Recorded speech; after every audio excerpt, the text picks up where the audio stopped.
Hello viewers, இன்னைக்கு நம்ம பார்க்க போறது One Piece episode 430 part 1.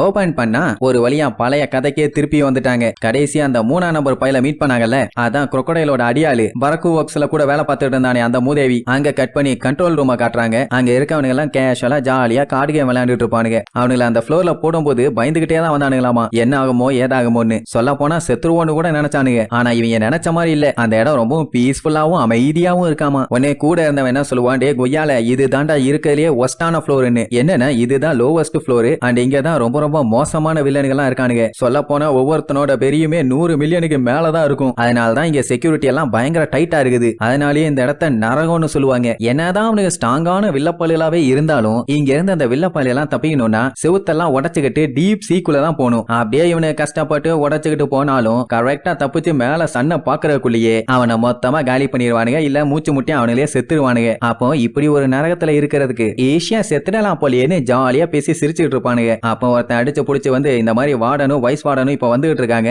அதுவும் போவா ஹன்காக்கோட ஃபயர் ஃபெஸ்டிவல்ஸ பாக்குறதுக்காக. அதனால எல்லாத்தையுமே கொஞ்சம் ரெடியா இருங்கம்மா. அவங்களுக்கு ஒண்ணும் புரியல, எதுக்கு பைரட் டெம்பரஸ் தேவையில்லாம ஃபயர் ஃபெஸ்டிவல்ஸ பார்க்க வந்திருக்கான்னு. இப்போதைக்கு இம்பல் டவுன்ல இருக்க மோஸ்ட் பயங்கரமான கிரிமினல் அவன் தான். எதுக்கு நமக்கு தேவையில்லாத பஞ்சாயத்து, அவங்க சொன்ன வேலையை செஞ்சுட்டு கம்முன்னு இருக்க வேண்டியதாங்கிற மாதிரி பேசுவானுங்க. அவனுக்கு இன்னொரு விஷயமும் நல்லாவே தெரியும். என்னன்னா போவா ஹன்காக்கும் சாதாரண ஆள் இல்ல, அவ நேவி ஹெட் குவார்டர்ஸையே எதிர்த்து இருக்கா. அப்படி இருக்கும்போது அவளும் டேஞ்சரான ஆள் தான். கொஞ்சம் பார்த்து பக்குவமா தான் இருக்கணும்னு சொல்லிட்டு இருக்கும் போதே அந்த ஃப்ளோர்ல ஒரு பயங்கரமான காட்டெருமை ஒண்ணு கட்டையோட சுத்திட்டு இருக்கும். யாராச்சும் தப்பு பண்ணாங்க, கையில வச்சிருக்க கட்டையை வச்சே போட்டு பொலன்னு பொலந்து கட்டிடும். அது என்ன பண்ணு, ஜிம்பைய கொண்டு போய் எதிலேயே கட்டி போட்டு அமுக்கிட்டு இருக்குமா. அவன் நான் ஓட மாட்டான்டா லூசு பாயிலன்னு சொல்லும். உடனே கையில இருக்க கட்டையை வச்சு ஒரே அடியா அடிச்சு தள்ளிட்டு அது பாட்டுக்கு கிளம்பிடும். ஜிம்பைக்கு இப்ப காண்ட் என்னன்னா அரிக்குது, அரிச்சா கூட சொரியம் இல்ல. ஏன்னா கையா அப்படி கட்டி போட்டுருக்கானுங்க. அதுவும் அவனை எங்க போட்டுருக்காங்கன்னா ஃபயர் ஃபிஸ்ட் கூட சேர்த்தி. உன்னை ஏசு உன்னையும் போட்டு அடிச்சாங்களா கேப்டன் கேப்பான். ஆக்சுவலா அவனை அடிச்சாங்களாமா, அதெல்லாம் அவனுக்கு வலிக்கல. ஆனா அவனோட நம்பிக்கையான ஹியூமானிட்டி ஜஸ்டிஸ்னு எல்லாத்தையும் மீறும் போதுதான் அவனுக்கு பயங்கரமா வலிக்குதாமா. சோ அதுக்கு பங்கம் விளைவிக்காம ஏதாச்சும் ஒண்ணு செய்யாம இவனால சாக முடியாது. இந்த ஜிம்பைக்கு வார்லாடுங்கிற டைட்டில் கொடுத்தானுங்க, ஆனா சுத்தமா அவனுக்கு அதுல இன்ட்ரெஸ்டே இல்ல அண்ட் அவனுக்கு தேவையும் இல்லையாமா. இப்போதைக்கு அவனோட ஒரே எண்ணம், இப்ப நடக்க போற வார ஸ்டாப் பண்ண முடிஞ்சதுன்னா அதுக்காக அவன் உயிரையும் சந்தோஷமா தியாகம் பண்ணி இந்த வார ஸ்டாப் பண்ணுவானாமா. இப்படி பேசும்போது அவன் கையில நகத்தை வச்சு குத்தி ரத்தம் வலிய ஆரம்பிச்சிடும். ஏன் இப்படி பண்றான்னு தெரியல, ஆனா கேஷுவலா இப்படி பேசிட்டு இருப்பான். அதே நேரம் லெவல் 2ல நம்மளுக்கு அந்த பசிலிஸ்க் பேர்டை போட்டு பொளந்து கட்டிட்டானுங்கல்ல, அதை பார்த்துட்டு மிரண்டு போயிருப்பானுங்க. ஏன்னா அந்த லெவல்ல கொஞ்சம் ஹை செக்யூரிட்டிக்குன்னு இருந்தது அது மட்டும் தான். அதையே போட்டு பொளந்து கட்டிட்டானுங்க. அப்படின்னா டேஞ்சர் தானே. லெவல் 2ல அப்படி என்னதான் நடக்குதுன்னு சொல்லி எல்லாம் மண்டைய போட்டு பிச்சுக்குவாங்க. அதே நேரம் இங்க நம்ம பள்ளியில காட்டுறாங்க 3 பேரும் நிக்காம சும்மா அடிச்சு புடிச்சு பிச்சுக்கிட்டு ஓடுவானுங்க. எதுக்கு இப்படி ஓடுறானுங்கன்னு தெரியல, ஆனா ஏதோ பேய பார்த்த மாதிரி ஓடிட்டு இருக்கானுங்க. இங்க கேமரால பார்த்த இவங்களுக்கு எல்லாம் செம ஷாக்கு. என்னன்னா இதுக்கு முன்னாடி ஒருத்தர் இருந்தான், அப்புறம் 2 பேர் ஆனாங்க, இப்போ 3 பேர் ஆயாச்சு. இப்போதைக்கு நம்மள இருக்கிறது லெவல் 2ல. இப்போ எதுக்காக உயிர் போற அளவுக்கு பிச்சுக்கிட்டு ஓடுறானுங்கன்னு பார்த்தா இவங்களை வெட்டிட்டு பின்னாடி ஏகப்பட்ட மான்ஸ்டர்ஸ் வந்துகிட்டு இருக்குதுங்க. எல்லாமே அனிமல் மான்ஸ்டர்ஸ் தான். மனுஷ மாதிரியே மூஞ்சி வச்சிருக்க சிங்கம், பெரிய சைஸ் பூரா, அப்புறம் அந்த வெட்டுகிளி, முதல்ல மீட் பண்ண அந்த ஹிப்போ, அப்படி இப்படின்னு அந்த ஃப்ளோர்ல இருக்க மொத்த வைல்டு பீஸ்டுமே இப்ப இவனுங்கள தான் வெட்டிட்டு இருக்குது. ஆஹா ஊரு ஒண்ணு ஓடிட்டாங்க, ஐயா ஒண்ணு ஓடிட்டாங்கன்னு விழுந்தடிச்சு ஓடுவானுங்க. இப்படியே எவ்வளவு நேரத்துக்கு தான் ஓடிட்டே இருக்குது. சட்டு புட்டுன்னு ஏதாச்சும் பண்ணி ஆகணும்ல, அதுக்காக ஓடுறத மட்டும் ஸ்டாப் பண்ணா அவ்வளவுதான். 3 பேர்த்தையுமே ஒன்ன வச்சு டின்னரா சாப்பிடுங்க. இதுல இன்னொரு பஞ்சாயத்து என்னன்னா இவனுக்கு இப்படியே ஓடிட்டே இருந்தாலுமே அத கேமரால ஜெயிலர்ஸ் எல்லாம் பார்த்துட்டு வந்து ரவுண்ட் கட்டிடுவானுங்க. ஆல்ரெடி அந்த மிஸ்டர் 3 எல்லாம் பயங்கர டயர்டு, இதே மாதிரி எல்லாம் ஓடிட்டேவும் இருக்க முடியாது. அப்படின்னா 3 பேர்த்துக்குமே ஒரு பெரிய ஆப்பு கண்டிப்பா இருக்குது. இவங்க டயர்ட் ஆவானுங்களே தவிர அதுங்க டயர்ட் ஆகிற மாதிரி தெரியல. இன்னும் வெறி பிடிச்சு வெறி உண்டு வந்துட்டு இருக்குங்க. லூஃபிக்கு கடுப்பாயிரும், பின்ன அவன் வந்தது இதுக்கா, சோ டைம் எல்லாம் வேஸ்ட் பண்ண முடியாதுன்னு சொல்லிட்டு நின்னு அட்டாக் பண்ண ரெடி ஆவான். அவன் அட்டாக் பண்ண போறான், மத்த 2 பேரும் அட்டாக் பண்ண ரெடி ஆயிருவானுங்க. சோ அப்படி 3 பேரும் ஒன்னா சேர்ந்து காட்டுத்தனமா அடி அடின்னு அடிச்சு தெறிக்க விட்டா அப்பவும் பஞ்சாயத்து முடியல. என்னன்னா இவங்க அடிக்க திருப்பி வந்துகிட்டே தான் இருக்காங்களே தவிர அப்படியே அவங்க ஸ்டாப் ஆகுற மாதிரி இல்ல. அதுவும் அந்த சென்டிபீடாவா இருந்தது ஃபுல்லா தெரிச்சு இப்ப ஸ்கார்பியனா மாறிடுச்சு. அது அதுக்கு மேல பாய்சன் ஆச்சு. அதுக்கப்புறம் ஓடுவானுங்க பாருங்க ஓட்டம், மொத்த செகண்ட் ஃப்ளோருமே சுத்தி விளையாண்டுட்டு இருப்பானுங்க. இத கெட்டினவன் கூட இத்தனை டைம் அங்க போயிருக்க மாட்டான், ஆனா நம்ம பயிலுக்கு போவானுங்க. சோ அப்படி ஓடிட்டே இருக்கும்போது திடீர்னு பார்த்தா நம்ம பயில காணும். அதுங்களுக்கு ஒரே குழப்பம், எல்லாம் எங்க போனானுங்க, இந்த வழியா தானே வந்தானுங்களேன்னு சுத்தி முத்தி பாத்துட்டு இருக்குமா. அந்த டைம் போது டொக்கு டொக்கு டொக்கு டொக்குன்னு ஒரு சவுண்டு,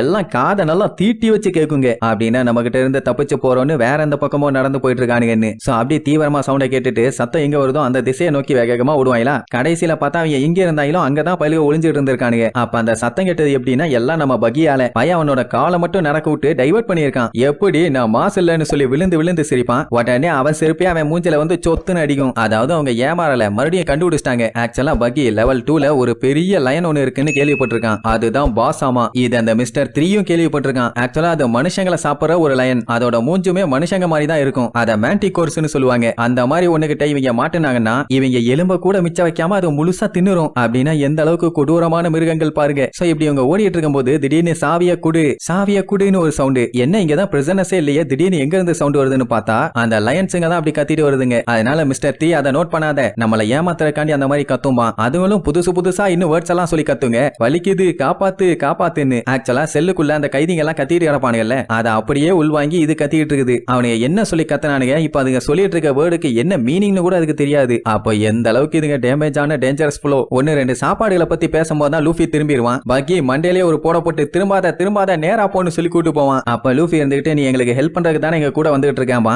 ஆமா நம்ம எல்லாம் ஒன்னா சேர்ந்து இந்த ஜெயில இருந்து தப்பிச்சு போலாமா. ஆனா லூஃபி லெவல் 3க்கு போகணும்னு உடனே அட பாவி அப்ப நம்ம லெவல் 1க்கு போய் தப்பிச்சு போலான்னு கேட்பான். நம்ம பையன் வந்தது ஏசகா பார்த்த இவ்வளவு தூரம் வந்துட்டு திரும்பியும் தப்பிச்சு போறதுக்கு முக்கிட்டு இருப்பானா. இந்த மேட்டரை நம்ம பக்கி ரிவர்ஸ்ல ஓட சொன்ன உடனே மிஸ்டர் 3க்கு பயங்கரமா ஷாக் ஆயிரும். எது இந்த லூஃபி பைய ஃபயர் ஃபிஸ்டியஸோட பிரதரான்னு அண்ட் அவனை தானே இவன் காப்பாத்த வந்திருக்கான். இப்ப பஞ்சாயத்து என்னன்னா அவ்வளவு பெரிய ஆளை கண்டிப்பா லெவல் 5ல தான் வச்சிருப்பானுங்க. இப்ப இவங்க இருக்கிறது லெவல் 2. ஒரு லெவலை தாண்டி எஸ்கேப் ஆறத விட்டுட்டு மறுபடியும் 5வது லெவல் வரைக்கும் போய் இவனுக்கு ஹெல்ப் பண்ணிட்டு அதுக்கப்புறம் எஸ்கேப் ஆக யோசிப்பானுங்களா? வாய்ப்பே இல்ல. நான் வரவே மாட்டேன், ஆள ஊரா சாமின்னு சொல்லிட்டு தப்பிச்சு போக ட்ரை பண்ணுவான். லூஃபி பிடிச்சு என்ன சொல்லுவான், நீ தப்பிச்சு போ, அதை பத்தி எல்லாம் எனக்கு கவலை இல்ல. ஆனா கீழே போறதுக்கு எந்த படிக்கட்டுல போகணும்னு சொல்லிட்டு போ, மிச்சம் நான் பாத்துக்கிறேமா. அப்பதான் அந்த மிஸ்டர் 3 கொஞ்சம் கிரிமினலா யோசிப்பான். என்னன்னா லெவல் 3க்கு கீழே போகணும்னாலும் இல்ல லெவல் 1க்கு மேல போகணும்னாலும் இவங்க அந்த ஒரு படிக்கட்டை தான் யூஸ் பண்ணி ஆகணும். இவன் தனியா போனான்னா கண்டிப்பா அந்த லயன் கிட்ட சிக்கி சின்னாபின்னம் ஆயிருவான். அதனால இவங்க ரெண்டு பேத்தையும் அந்த லயன் கிட்ட கோர்த்து விட்டுட்டு நம்ம அந்த படிக்கட்டு வழியா மேல போயிடலான்னு ஒரு பிளான போட்டு நானும் உங்களுக்கு ஹெல்ப் பண்ண வரேன், டோன்ட் வரி பி ஹாப்பி வாங்கன்னு சொல்லி கூட்டு போவானா. சோ அப்படி இவங்க அடிச்சு பிடிச்சு ஓடிட்டு இருக்கும் போது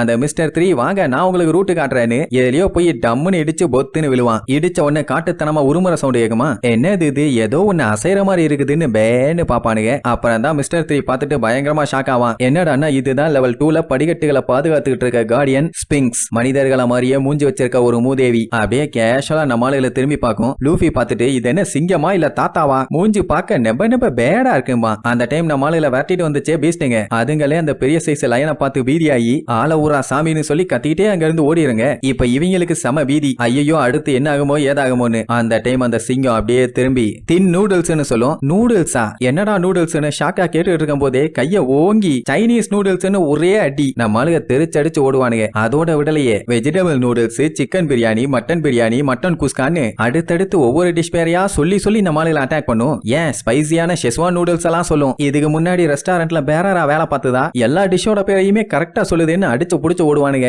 அதை அடிக்கும் போது மட்டும் இடையில சிக்கனானுங்க அப்படியே தரையோட வச்சு சப்பிரும். சோ அப்படியே அது கத்திக்கிட்டே நம்ம ஆளுகளை அட்டாக் பண்ற சவுண்ட கேட்ட ஜெயில் கைதிங்க எல்லாம் பயங்கரமா நடுங்குவானுங்க. அந்த ஸ்பிங்ஸ காண்டேத்தி விட்டுட்டானுங்க போலயே. இனிமேட்டெல்லாம் நம்மளால ஒண்ணும் பண்ண முடியாது, காலம் பூரா அந்த நரகத்துல தான் இருக்கணும்னு சொல்லி ரொம்ப ஃபீல் பண்ணுவானுங்க. அது இன்னுமே வெரைட்டியா பேரை சொல்றத ஸ்டாப் பண்ணவே இல்ல. இப்படி சாப்பாடு பேரை நம்ம பையகிட்ட சொல்லலாமா? உடனே அங்கேயே ஸ்டாப் பண்ணி சஞ்சய் மட்டும் கூட இருந்திருந்தானா நல்லா வெரைட்டியா செஞ்சு கொடுத்திருப்பான். அவன் சாப்பாட நான் ரொம்ப மிஸ் பண்றான்பா. உடனே அந்த சிங்கமே முழிக்கும், என்ன இவன் ஓடாம முக்கிட்டு இருக்கானு. அவன் சாப்பாட பத்தி யோசிச்சுக்கிட்டே நின்னுட்டு இருக்கான். அப்ப அடிக்க வேண்டியதானே, வெயிட் பண்ணி பேரை சொல்லி கத்தி அவனை அலாட் பண்ணி அதுக்கப்புறம் அடிக்கும். அவன் எஸ்கேப் ஆயிருவான். இதுக்கு பருத்தி மூட்டை குடோன்லயே இருந்துட்டு போயிடலாமே. சரி மொத்தத்துல அந்த லயன் பயங்கர ஸ்ட்ராங்கா இருக்குன்னு தெரிஞ்சு போச்சு. லூஃபி அதை என்ன பண்ணலான்னு பயங்கரமா யோசிச்சுட்டு இருப்பான். ஆனா இவனுக்கு ரெண்டு பேரும் பயங்கரமா பிளான் பண்ணுவானுங்க. என்னன்னா இவனுக்கு ரெண்டு பேத்துக்குமே லூஃபி கூட அடுத்த லெவல் போறதுக்கு சுத்தமா இன்ட்ரெஸ்ட் இல்ல. அவங்களோட ஒரே நோக்கம் எப்படியாச்சும் இங்க இருந்து தப்பிச்சாகணும். அப்படி இருக்கும்போது ரெண்டு பேரும் ஒன்னா வேலை பார்த்தா ஈஸியா தப்பிச்சிடலாம்ல. சரி ஓகே, இனிமேட்டு நம்ம எஸ்கேப் ஆற வேலையை மட்டும் பார்ப்போம். அதுக்கு நம்ம பண்ண வேண்டிய முதல் வேலை அந்த லூஃபி பயல அதுக்கு டின்னர் ஆக்குறது. செஞ்சிட வேண்டியதான்ட்டு அப்படியே குறுகுறுன்னு லுக்கூடுவானுங்க.